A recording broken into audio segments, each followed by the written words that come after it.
Akhirnya ketika anak anak makan cuman jadi kayak, "Oh ya wis aku tak makan," gitu. Ya udah aku tak makan aja gitu. Jadi makan bukan jadi aktivitas yang menyenangkan buat dia. Nah, dia dia tadi takut makan, jadi malas makan, jadi nanti dia kan susah makannya.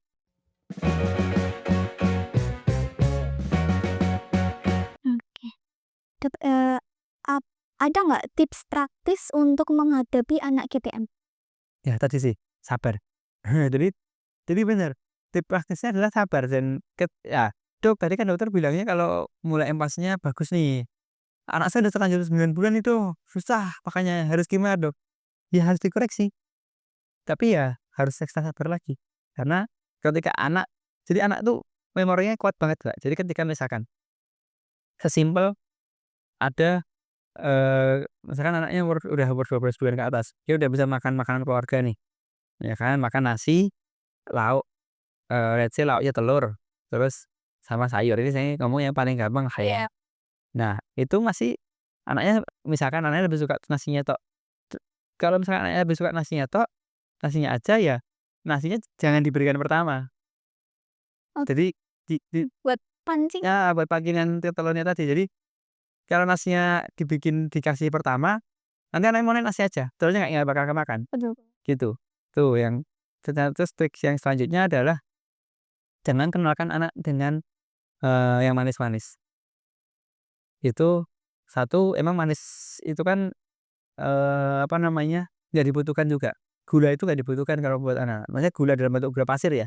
Jadi manisnya buat anak-anak itu ya cukup dari manisnya nasi, manisnya misalkan singkong, atau buah gitu, itu cukup, nggak perlu tambah gula buat anak-anak. Jadi apalagi pemilihan susu. Nah, ngomongin susu, nah selanjutnya adalah ini Mbak, sama. Jadi banyak, orang tua yang dia itu mementingkan susu formula, gitu. Jadi, "Boleh nggak sih Dok, anak saya minum susu formula?" Iya, silahkan sih boleh, asalkan makannya bagus. Jadi banyak orang tua yang bilang, "Dok, anak saya nggak bisa tumbuh, nggak tinggi-tinggi nih, nggak gendut-gendut, padahal susunya udah mahal-mahal loh Dok." Makanya gimana Bu? Nggak mau makan. Ya berarti anaknya ibu itu kenyang susu gitu, bukan kenyang makan. Padahal susu formula kebanyakan di pasaran, saya nggak bilang semua ya, tapi kebanyakan di pasaran, kandungan gulanya cukup tinggi, sangat tinggi, sangat sangat tinggi. Jadi anak keburu kenyang dengan minum susu. Nanti susu formula boleh nggak Dok? Boleh, tapi kalau bisa jamnya setelah jam makan. Dijedain dan agak jauh, dijauhin dari jam sebelum makan. Jadi tengah-tengah itu atau kalau bisa lebih jauh dari jam sebelum makannya, gitu. Jadi banyak, Mbak. Apalagi anak yang udah bisa mengenal susu, maunya susu aja nggak mau makan tuh banyak. Kenapa ya? Karena dipengaruhi dengan susu formula tadi. Karena susu formula itu kandungannya gula. Gula enak. Mbak, sama aja kemarin waktu lebaran, snack makanannya manis-manis semua, habis kan? Habis, yang gurih-gurih mesti nggak habis ya, karena manis itu adiktif. Jadi dia akan pengen lagi, dan anak itu belum bisa ngendaliin itu, belum bisa ngendaliin emosi karena apa yang menurut dia enak, ya dia makan gitu. Berarti harus seimbang ya, Dok? Minum susu sama makanan yang bergizi gitu? Betul, betul. Jadi bahkan, eee, kalau buat ada satu ibu yang nanya ke saya, "Dokter, anaknya dikasih sufor nggak?" Jujur anak saya dua-duanya nggak minum sufor, Kasih semua? Atau enggak minum. Jadi kalau ASI kan sampai 2 tahun ya, eee, sampai setelah ASI pun nggak minum sufor. Nah, terus sufor tuh berarti nggak bagus Dok? Ada yang nanya saya gitu kan. Ya bagus, silakan, sesuai indikasi. Jadi misalkan ASI nggak keluar, ya berarti mau nggak mau sufor. keluar? Kalau ASI-nya keluar, ya udah sufornya nggak usah gitu kalau saran saya. Susu itu tambahan gitu. Bahkan dulu kan istilahnya 4 sehat 5 sempurna, yang kelimanya susu. Sekarang kan udah nggak ada itu. Sekarang istilahnya ganti gizi seimbang. Karena susu itu nggak sepenting-penting itu, nggak sewajib-wajib itu gitu. Karena ya bagus, kandungannya bagus, banyak vitamin, banyak mineral, tapi kandungan gula jangan dilupakan gitu. Kecuali susunya susu yang, apa namanya, susu susu yang tidak ada tambahan gulanya itu nggak apa-apa gitu. Terus anaknya dokter berarti nggak pernah minum susu. Saya sering tanyain pasien-pasien ini gitu, "Minum kok susu tapi jarang." Soalnya seminggu sekali. Terus susunya apa Dok? Kalau saya pakainya UHT malahan. Jadi anak-anak setelah lebih dari 12 bulan itu kan udah boleh minum UHT. UHT yang kotak anetik kecil, itu boleh diberikan. Tapi tadi jangan sampai itu menggantikan makan. Itu cuman buat dalam tanda petik mainannya, bukan mainan ya, snack. Snack-nya anak. Jadi buat tambahan aja gitu. Dan yang paling penting pilih yang, mungkin sobat Endo satu Gembira tahu kalau baca susu itu harus baca komposisinya, Mbak. Jadi Mbak Salma dihabisi pergi ke toko itu apa namanya, Indo April itu atau ke dan lain-lain lah itu. Nah, coba lihat komposisinya. Ada yang komposisinya itu susu segar 100%, tapi ada yang komposisinya susunya cuma 20%, gulanya tinggi. Nah, kalau yang vanila atau yang apa itu susunya 100% itu biasanya gulanya cuma 5 sampai 6 gram, dan itu gulanya diambil dari susunya bukan gula tambahan. Nah, itu nggak apa-apa diberikan ke anak. Tapi kalau yang ada gula tambahannya saya menyarankan sih jangan. Kalau buat Mbak Salma itu boleh nggak apa, tapi kalau buat anaknya jangan, karena takutnya nanti ketika anak itu udah terlanjur kenyang, kenyang manis, jatuhnya tadi, makannya susah. Kalau makannya susah, jatuhnya tumbuh kembangnya nggak sesuai. Oke. Baik, Dok, ini yang terakhir ya, Dok, tentang kesehatan mental anak. Nah, ini kita ngomongnya bukan cuma fisik aja ya, Dok, tapi kesehatan mental anak juga. Nah, bagaimana cara orang tua menjaga kesehatan mental anak? Ya, sebelum kita ngomongin kesehatan mental anak, yang harus dibenerin atau yang harus dievaluasi adalah kesehatan mental orang tuanya dulu. Jadi makanya, salah satu program BKKBN, TKB itu kan kita harus siap ketika punya anak. Nah, tadi saya bilang siap itu bukan siap secara fisik, bukan siap secara finansial, tapi juga siap secara mental. Jadi kenapa? Karena ketika nanti punya anak, akan dibutuhkan satu tadi jelas, nomor satu sudah sabar, Oh iya, kesabaran Kak. ekstra.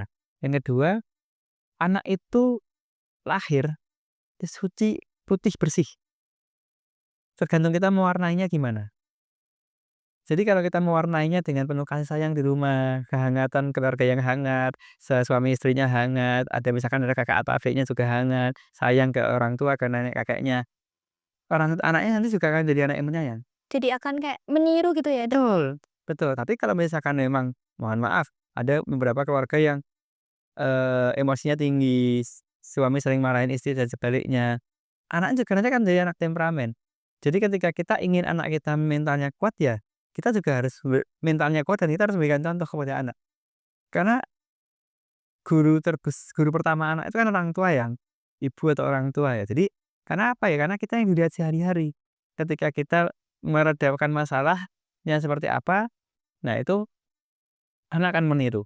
Tapi memang tiap anak akan beda-beda ya, tiap anak masing-masing. Nah, tapi saran saya ketika anak sedih, ketika anak nangis, jangan dipaksa untuk berhenti menangis. Itu sedikit tips dari saya untuk kesehatan mental ini. Jadi, eee, misalkan misalkan saya ngomong cerita deh, Iya. karena saya 2 nih, anak pertama, anak kedua. Misalkan anak pertama nangis gara-gara mainannya direbut anak kedua, adiknya. Kakaknya mainannya direbut sama adiknya.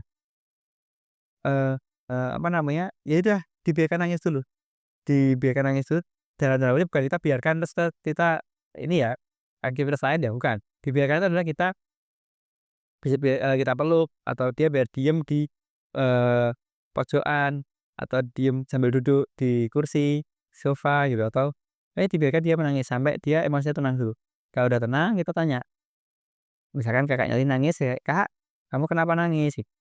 "Oh mainnya direbut adik ya." Habis itu, apa namanya, kalau udah tenang, adiknya disuruh minta maaf ya walaupun anak-anak belum bisa minta maaf ya, tapi disuruh minta maaf itu diajarkan hal-hal kayak gitu. Nah, ini ketika nangis yang mungkin banyak salah kaprah di banyak orang adalah ketika anak nangis dipaksa berhenti. Kan misalnya ketika, "Mama," ya langsung cuk cuk cuk cuk cuk cuk gitu. Nah, itu jangan. Biarkan dia nangis dulu. Biarkan dia dalam tanda petik menikmati kesedihannya dulu. Karena itu juga penting untuk dia, biar dia tidak tidak, "Oh, aku berarti harus nggak boleh sedih ya?" Gitu. "Oh, aku harus selalu senang ya?" Itu malahan jadi beban buat mentalnya dia. Jadi ketika dia terus itu kalau sedih, kalau ketika dia bisa melakukan sesuatu nih, eee, bisa satu milestone tercapai misalkan yang tadi awalnya, belum bisa loncat jadi bisa loncat misalkan nih. Loh kita harus apresiasi dengan cara, "Wah hebat!" Tepuk tangan dan lain-lain. Itu hal simpel sederhana tapi sama anak itu bagus banget. Buat kita, "Apa sih? Gitu doang," gitu. Nah lalu itu buat anak penting banget. Jadi apresiasi ke anak itu penting dan wajib itu. Biar biar nanti tidak jadi pemurung, tidak jadi, apa namanya, mentalnya ada sesuatu lah, Iya. kayak gitu. Baik Dok, banyak sekali ya ilmu yang kita dapat hari ini. Terima kasih banyak atas waktunya Dok. Sebelum kita tutup, mungkin ada pesan terakhir buat para orang tua yang mendengarkan? Ya, jadi nah, saya ulang kalimat tadi ya, bahwa anak itu bukan orang tua versi mini. Artinya makanannya, gizinya, mentalnya, perilakunya itu bukan kita dikecilkan, bukan kita diminikan atau di versi kecilnya, bukan. Tapi anak itu adalah seorang tersendiri orang yang dia memang masih anak-anak. Jadi butuh perlakuan-perlakuan khusus yang harus eee, dipahami. Jadi ketika kita sudah punya anak, kuncinya adalah satu sabar, kedua kita harus tidak boleh, bosan untuk belajar. Jadi apalagi sekarang udah era digital ya, kita baca di AI, baca di Google, di ChatGPT, banyak cara kiat-kiat untuk mengasuh anak. Dan yang paling penting lagi, orang tua itu adalah guru buat anaknya, orang tua adalah cerminan. Jadi kalau kita anak itu lahir tadi saya bilang, anak itu lahir putih bersih, kita yang mewarnainya, ya kita mewarnai dengan apa? Dengan kuas yang bagus atau dengan kuas yang rusak? Dengan emosi kita yang bagus, dengan hubungan rumah tangga yang harmonis, atau dengan Eee, hubungan rumah tangga yang penuh amarah dan emosi yang akhirnya membuat kena temperamen. Jadi harus dipersiapkan sesegera mungkin. Kalau memang udah terlanjur bagaimana, Dok?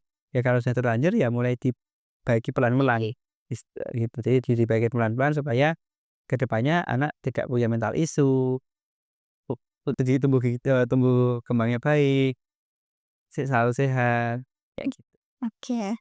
Baik Dok, terima kasih buat Dok Dani buat hadir. Atas waktunya juga terima kasih. Semoga next video bisa bertemu lagi ya Dok. Siap, sama-sama, Salman. Buat Sobat N21, kalau kalian masih bingung atau masih ada beberapa pertanyaan, boleh banget bertanya di kolom komentar dan semoga kita bisa balas di next video ya, Dok. Siap. Ya. Sampai jumpa di episode berikutnya.